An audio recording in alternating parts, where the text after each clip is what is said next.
একটা ওরা বই লিখেছে নামাজ কিভাবে পড়বেন, নামাজ কিভাবে পড়বেন।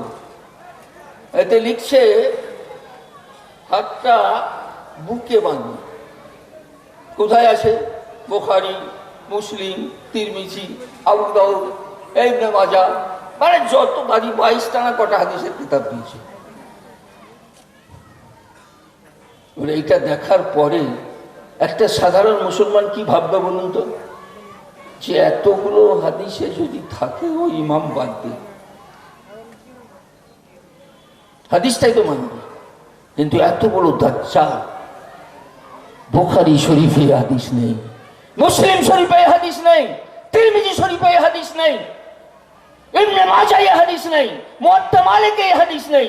মিথ্যা মিথ্যা মিথ্যা চ্যালেঞ্জ চ্যালেঞ্জ চ্যালেঞ্জ চ্যালেঞ্জ দিয়ে যাচ্ছি।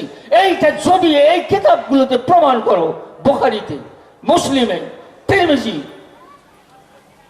ইবনে মাজাহ, এইখানে আলে হাদিস হবে। এইখানে আবার হাদিসের জন্যই তো আমরা ইমাম মানছি, আবার কিসের জন্য?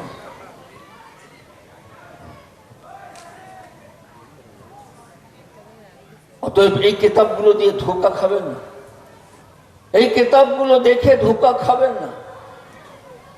4 নম্বর বাংলা বুখারীতে দাও, কত বুখারী মানে আপনি বুঝতে পারবেন। এগুলো দেখা আপনারা ধোঁকায় পড়ে যাচ্ছেন যে তাই তো সহিহ হাদিস বলছে, বুখারীতে আছে। ছাড়াও দেখেনি, আপনিও দেখার সুযোগ আপনারও হয়নি। মিথ্যাবাদীর দল, আরে হাদিস নয়, ওরা ওরা মিথ্যাবাদীর দল। ফেরাউনের থেকে বেশি মিথ্যাবাদী, শিয়ারের থেকেও বেশি মিথ্যাবাদী।